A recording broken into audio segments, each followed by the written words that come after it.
All right, so we're diving into Nepal today. Yeah. You've probably seen those headlines about the pro-monarchy protests. Yeah. It's kind of a surprise, right? Yeah, a little bit.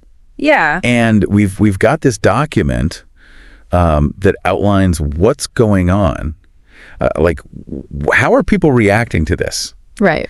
And for you listening, we really want to break this down. What's really motivating these protests? It's a complex situation, lots of different viewpoints. So let's cut through the noise. Yeah. What's really interesting right away is what the protesters are actually demanding.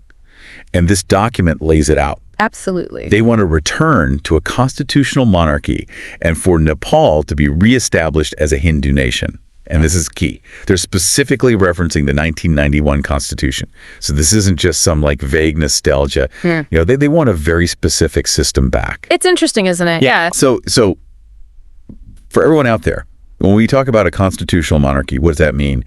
Well, it means they want a king, but his power would be limited by the Constitution. Right. Right. So it's not going back to absolute rule. Exactly. It seems like this push is coming from, frustrations with the current situation. The document mentions political instability, corruption, a struggling economy, and these issues have been around since the monarchy ended back in 2008.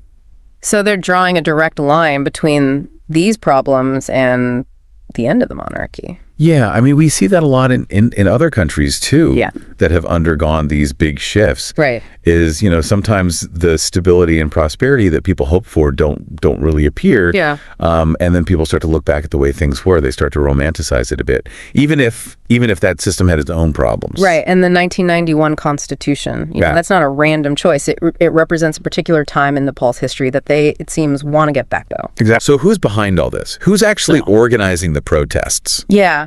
Well, the document names the Joint People's Movement Committee as the main group, and they've got support from the Rashtriya Prajatantra Party, or RPP. The RPP. Right. So this isn't just some, random outburst of feeling. No. There's an organization here, some real political force behind it. It's interesting because, the RPP has been around for a while, and they've always been pushing for the monarchy's return. Right.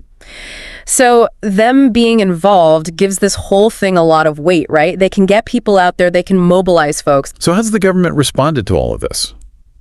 Well, it looks like their priority is keeping things under control. The document mentions a huge security presence in Kathmandu, over 5,000 personnel. Plus, they've set up designated protest areas and even curfews in some places because things got a little violent. So what does that tell you about how seriously they're taking this? Yeah, I mean, 5,000 security personnel, that's a huge number. It means they're not messing around.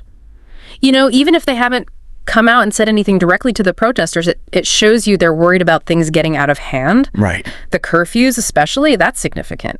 Especially after things got a little rough. I mean, it suggests they're really afraid of, more unrest, more instability. What about the main political parties?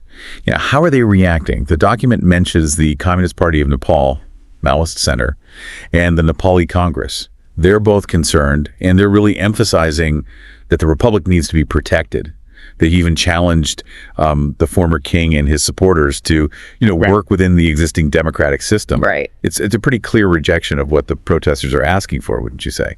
Oh, absolutely. They're basically saying, look, this is the legitimate system. This is how things work now. If you want to change things, this is the way to do it. It's like they're drawing a line in the sand. It really highlights this clash, this fundamental conflict between two very different visions for Nepal's future. So looking at this document, it's clear that Nepal is really divided on this. There's a lot of support for bringing back the monarchy, and there's a lot of support for sticking with the republic. Yeah. It's not like one side is clearly winning. Absolutely. You have a big part of the population that feels like the current system isn't delivering. Right. They're looking back at the monarchy and maybe a stronger Hindu identity as a solution, as a way to bring back stability. But then you have the current political establishment, and they're fully committed to protecting the republic that they fought so hard to establish. So let's recap. I've got a major movement in Nepal pushing to reinstate the monarchy. They want a Hindu state. And it's all fueled by dissatisfaction with the current political and economic climate. This movement has real organization behind it. It's got political backing. The government's focus is on keeping things under control. And the major political parties are defending the republic.